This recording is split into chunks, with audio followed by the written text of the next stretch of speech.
Welcome back to another episode of the Fandom Experience. We have my guest, Angel, the fashion designer. How you doing today? I'm good. How are you? I'm good. Like I said, I like your jacket. Thank So you. nice. I told you that earlier. So I always like to start off asking people, you know what I'm saying, how they doing, like on a scale of 1 to 10, emotionally, physically, and mentally. On a scale of 1 to 10, I'm an 8. On 8? Yeah. On all scales? Yeah. Why would you say 8? I'm doing really good. I feel like I'm in a different chapter of my life right now, Mm-hmm. and work is going well. Yeah. Everything is coming together. Everything is just meshing right.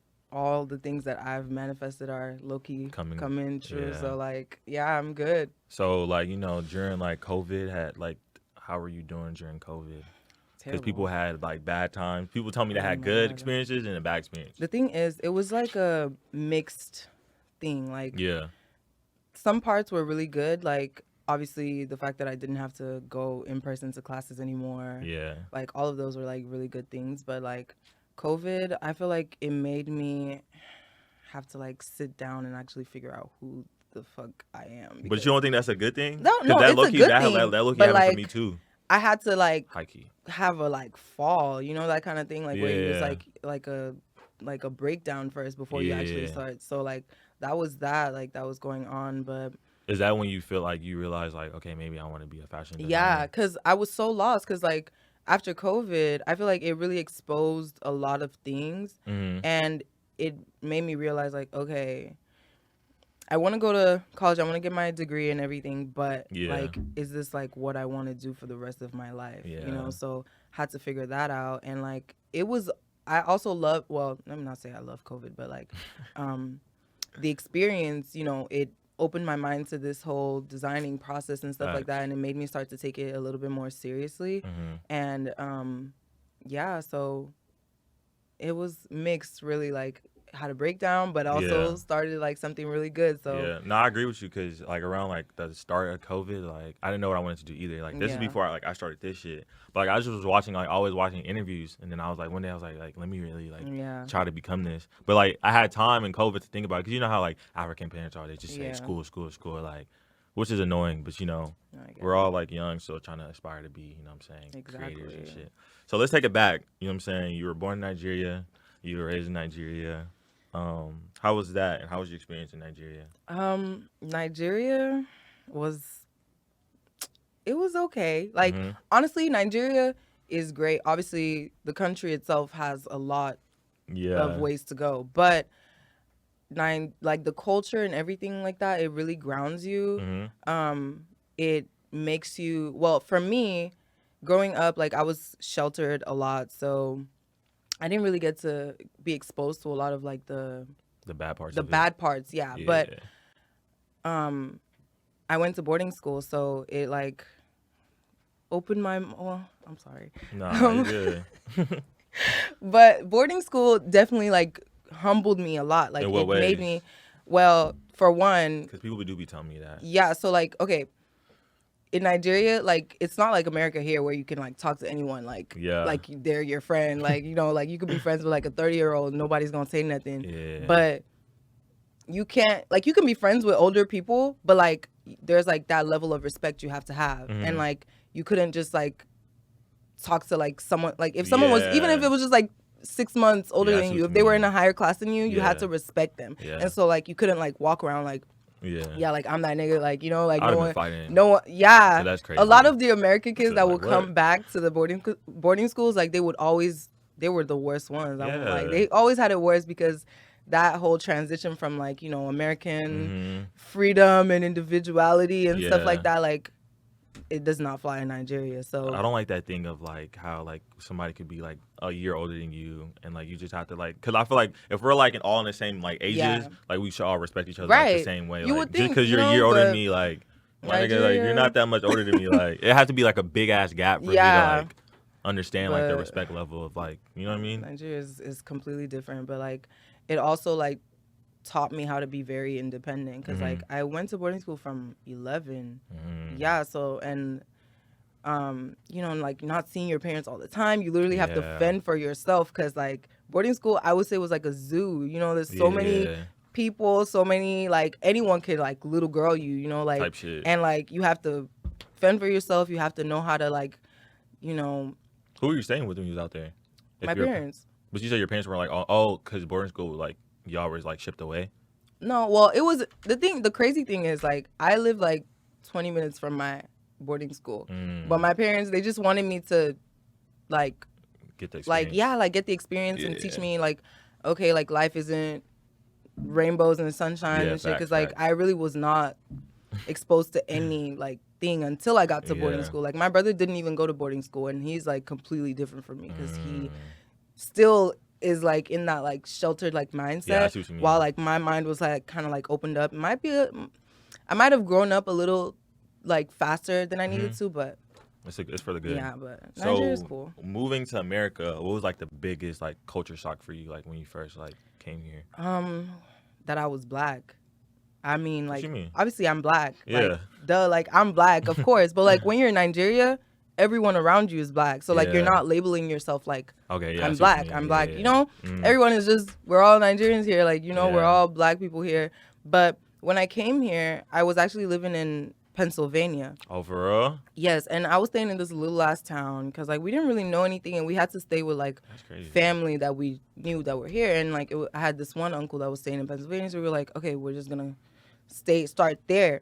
So the town was so little. It was like Puerto Ricans, Dominicans, and white people. No black people.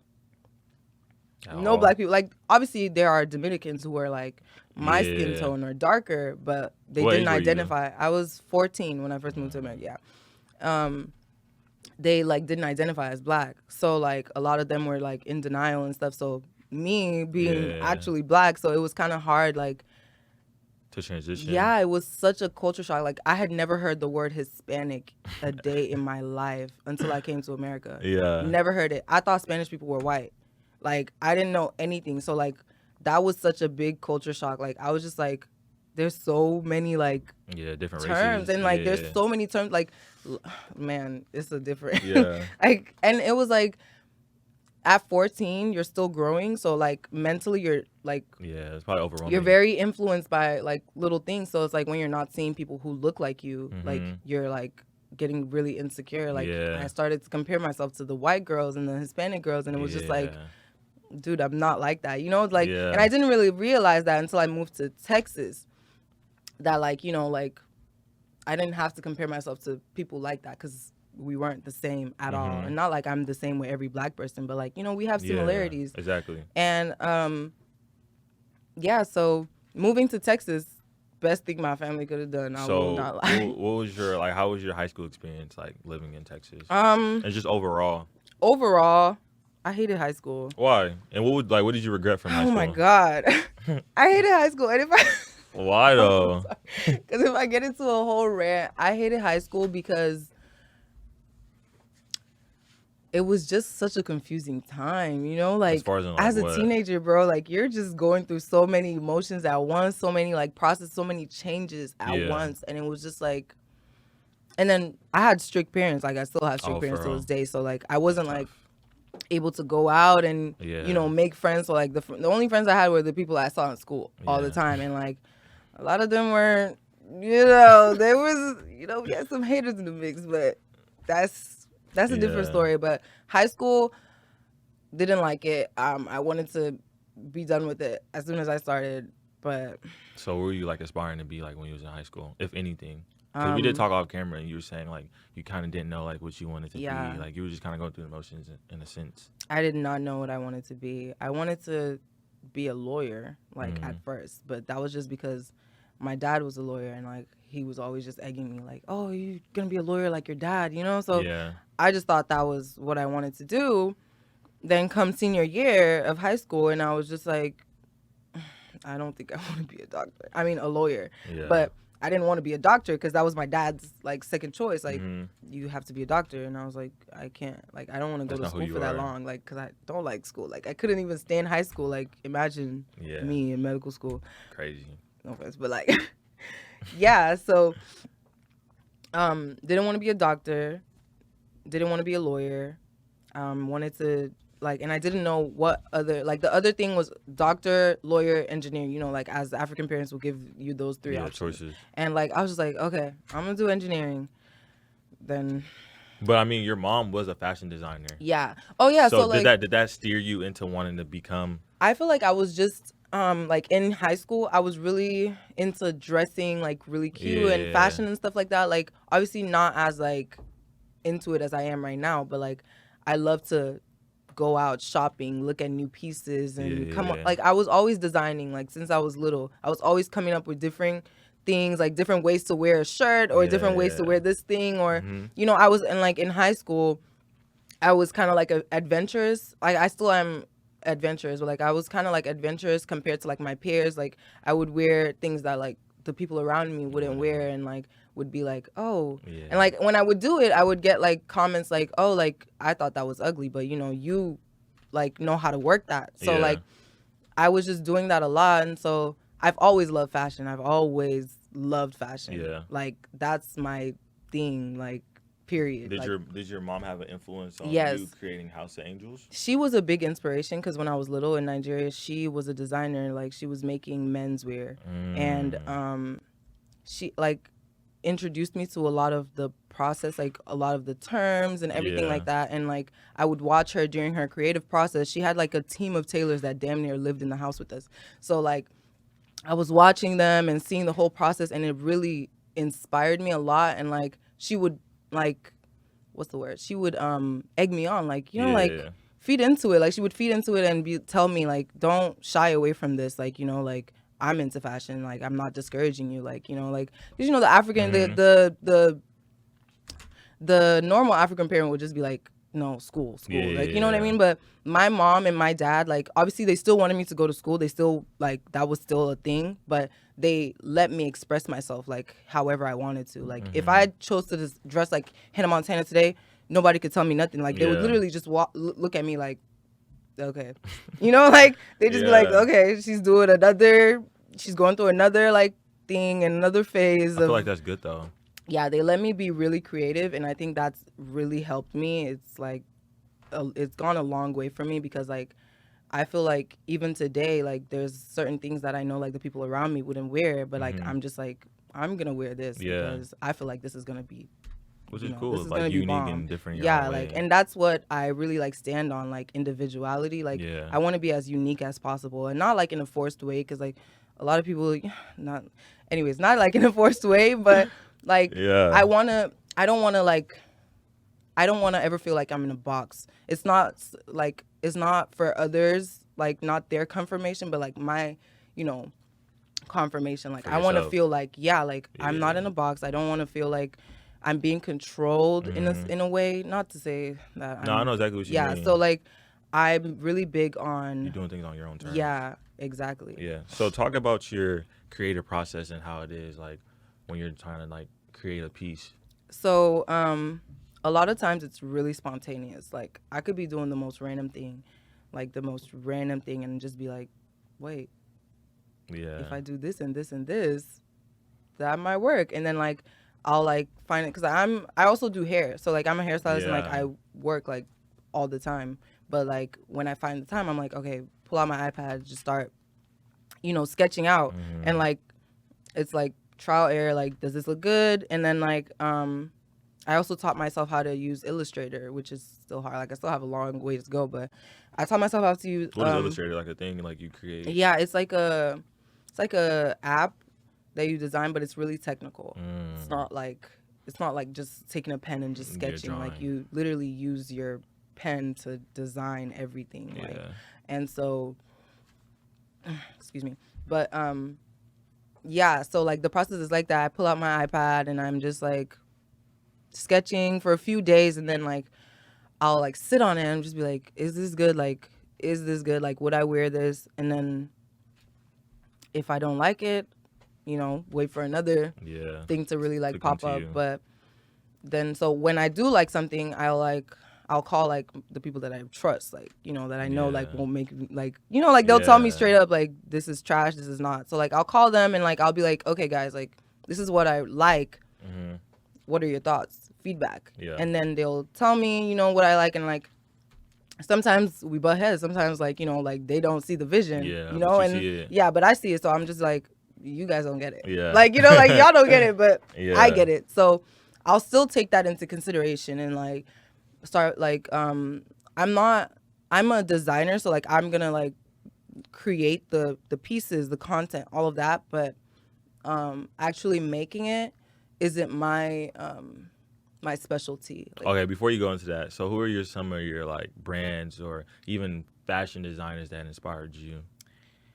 ooh, a lot. My mom, for one. Yeah, we said your mom. Mm-hmm. And I love Molo. I'm so sorry. Mo. She's a UK designer. Okay. Yes, and like she's fucking epic. Like crazy. She's fucking epic. Like, dude, she's Nigerian, but when I was in Nigeria, like I told you, I was sheltered as fuck, so I didn't see a lot of like the actual like I don't even know, like now they call it Alte, like you know all them Alte, like alternative, like kind of like people. And even like in America, like I was still sheltered, like I wasn't like I only saw those kind of people in high school, and I just thought like okay, yeah, facts. You know, but she took that shit and like literally blew the fuck up, and like all her pieces are like fire, like fire, like. And then now she's like fucking like creative director for Gap for Yeezy. Oh, for real? Yeah, it's like Kanye West. Yeah. And that's another like Kanye West, dude. Yeah. Everybody this guy Kanye is like West. Crazy. He's pretty crazy. Like I'm sorry, what? He's pretty crazy. Who else? I have a lot. Can I pull out my phone? Yeah, go ahead. Okay. But everybody who comes on here that is a fashion designer or does something like that, they always say Kanye. Like, because the guy is a giving genius. them some like inspiration or yeah. Like, he's crazy though. He's a genius. I mean, yeah. For him to be a rapper and then translate and then go into fashion and then take over fashion with like Yeezys, and he had his own vision in his head. Like, he's definitely crazy. Nah, but like he knows how to like apply that shit. Yeah. His work ethic, like, dude went from being a rapper to like, because it was like him and Virgil like trying to compete for the LV. What was it, like creative director for LV? Dude, what? Like, I'm just like, what? Like things like that, just like really like I find that crazy. And then like other like you know, like people like that are like kind of like my age, like Atira Lyons. Yeah. Do like you know her? She like makes do-rags, like that's what she started off doing. I think I have seen her like on like she one time. Yeah, she is like our age, like what 20 something, yeah, like 21, 22, 23. I didn't know she was that young. And she has a store on Melrose in LA off of do-rags. Wow. What? Like what? That's like crazy. That's so epic. Like, and she's so inspirational because it's not just do-rags. She's making like swimwear and she's making dresses and stuff like that. She's good. Like she's good. My friends as well, like Danielle Udo, not Naughty by Danny. Yeah. Like she alone, because she's a Virgo, and like I'm sorry, I always have to bring but she alone is like a big inspiration for me too, because she's so like detail oriented and it inspires me too. It's like, okay, like she pays attention to like, you know, all these details. It's like, why, like, you know, like next time I create, like, you know, like focus more, you know, on what you're doing. Like, because a lot of times, like, I'll just sketch it out and just be like, okay, I like it. But like, I'm not thinking like, okay, should a zipper be on this side? Should I, like, you know what I mean? On all those, she's like, very details. detail oriented, and it kind of like inspires me as well. Yeah. Yeah, but a lot of inspiration, like a lot of like small businesses, like there's a lot of UK girls that are doing it, like Farai London, like she is a big inspiration because like she literally just popped off quarantine. Like it was just like a small business brand, like, you know, like small business, you know, she's doing well, and then all of a sudden Kylie Jenner has your shit. How? That shit's crazy. That's crazy. Like the work ethic is crazy, and then her design is like literally revolutionized like a lot of like women's fashion, because like her prints are used everywhere. AliExpress is literally making dupes, like not even just AliExpress, Fashion Nova, like all these big companies are literally mimicking her designs. That shit's crazy too, because it's just like being young, so young, and seeing people like do all that. Like her having her piece by Kylie Jenner is crazy, because like you're like 21, 22. But it's just like that whole be inspiring me too, because, you know, like we're all young, like we're all aspiring to be like creators in like whatever field we're trying to do. Like even if you're not even trying to be a creator, like even her, like, you know what I'm saying, being like a doctor at a young age, like, or trying to aspire to be at a young age, like that's crazy. Like that's some shit that's like really exceptional. You know what I mean? Yeah. Like, and Farai London is like really, like it really hits close to home, like when you hear her story, because it's like she didn't even have like a background in fashion or anything like that. Like she just like Like, I think so, right? I read that right. But yeah, like, Yeah. I don't think she had any, like, background in fashion. She just, like, manifested that. Like, she literally, like, hit, like, what, like 1,000 orders or something. Like, she hit a milestone and she posted, like, her manifestation. Mm-hmm. And it was, like, a paper where she literally wrote, like, Farai London is gonna, like, take over the world type shit. Yeah. And she did that shit. Like, Yeah. it's so crazy. Like, it's not only just the design, like it's not only what you're creating, it's like you also have to believe in yourself. And like she did, like believe, like a lot of, I feel like, I'm sorry, I don't know, am I going off? No, you're good. But a lot of like creators, like they usually doubt themselves. Yeah. I doubt myself a lot, like Why? big time. I feel like manifestation is a big deal though, because Yeah. in order like to accomplish like things in life, I feel like you first have to believe it. But like people will manifest, but then be not trying to put the work in. So like Yeah. that you can't, like that doesn't go hand in Exactly. hand. Like you have to put the work in. Like that girl put the work in to become Right. what she is today. You know what I mean? Nah, Like she facts. wrote that shit down on a piece of paper And then got to work. and really got to work. So I feel like it's like a combination of both. Like you have to work, but also be like, you know what I'm saying, manifest Exactly. like anything like you want to be in life. So what is the thing that you love about being a fashion designer? Just, I love that it gives me like an outlet to express myself. Like that's the thing. Like I feel like as humans sometimes like we get frustrated because we just don't know how to like release a lot of like Yeah, I know what you mean. you know, energy that we have. And it's like, this is my like thing. Like as soon as I get into this, like you can't stop me. Like when I'm talking to my best friends about it, like I literally will talk for hours about shit that they don't know nothing about. But it's like, this is like fashion shit. Like, listen, I told you that this is Rick Owens season. Like, you know, like that's what I'm saying. Like it makes me like. But I think that's what art is. Like it's you yourself expressing yourself in like your own way. Like this is my way of expressing myself and what I love. Your way, fashion designing. People like who are like artists, they put their stuff through music. That's how they get out their art. Exactly. So it helps me like be as creative as possible. And like I said, like I'm really big on individuality and being yourself and stuff like that. So like that's the best part. And like also like seeing people like actually appreciate those things that you put out too, because like I said, like I doubt myself a lot, like and I feel like that's with a lot of creators too. Like it's crazy, like sometimes I could make like something like really bomb. Like before I put out these masks, dude, I was like, no one's gonna wear this fucking mask. Like I was just like, bro, I live in Texas, who's gonna wear a ski mask? Like who wants to wear a ski mask? You know what I mean? Like who, like, you know, like, and it's like obviously, if I say it out loud, it might not sound like, no, I know what you know, mean. But like in my head, I'm in just like, like, like, I was like, bro, like, you know, but I was just like, fuck it, like, dude, just do this shit. Yeah. And like, not even just that, like, when I first made, the first thing I made were scarves and sunglasses, and that was just like a trial. That was like my first, you know, like I was just like, you know, I'm gonna test the waters. Which one are you most like happy about that you created? Dang, like that's hard. Most happy about that you created the mask, the glasses, the it has to be a tie between the mask and the stole. Those what is it? Can you show me the other one? What'd you say? The what? A stole. It's a like a shawl. Oh, okay. Yeah, it's like a faux fur. You want me to show you a picture? Yeah, I want to see. Hold on, where my phone at? It's like, alright, she got it. Oh, I was looking at this earlier today. So that one, because like, I just feel like they're just so different. Like what that like those two things, and it's like I also love it because I literally created that print on my own. Yeah, you know, and like that was when I first started teaching myself Illustrator and Photoshop, and like. I was so frustrated, like, learning it. I was like, bro, like, I cannot understand this, like, you know? But eventually, I, like, got it, and I was like, I'm just going to create, like, a monogram, like, kind of print that can go on anything, that can go with any, like, you know, like, you could wear it with anything because it's black and white, you know what I mean? But, and it's, like, I don't know, like, I just love it, like, because it's the same design on both. But the one on the stole is obviously bigger than the one on the mask. So that one and the what you said was a tie between stole and the mask. Oh, yeah, I really like the mask. This hoe, I'm sorry. Thanks. I'm so sorry.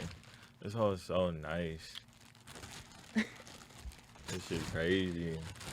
But yeah, my last question to you before we get out of here: Angel is happy, most happy when I'm just chilling. I work a lot, so like I'm busy, like, you know, and like when I'm just at home, have a cooked meal, relax, like just sitting down and just chilling, watching TV. Yeah. I'm so happy. Like that's really all I need. Like, yeah. And also there has to be money in my bank account, of course. Like, like if I'm sitting up in my house and I'm laying down, like I'm gonna be stressed. But like I'm happy when I got some money and I'm chilling. Like I don't gotta do nothing. Like I don't gotta think about any responsibilities. I'm just at home because I'm also the first daughter, so there's a lot of responsibility with that. Yeah, in itself. A lot. So yeah, like I just love to be at home chilling. So that's when I'm most happy. Well, I appreciate you for coming on. I'm definitely gonna put like the links to all your masks, all the stuff. Really, I'm just gonna put a link to your page. Okay. I really appreciate you for coming on. Thank you guys for watching. Thank you for having me. Nah, no problem. I really appreciate this opportunity. No problem. Comment, like, subscribe.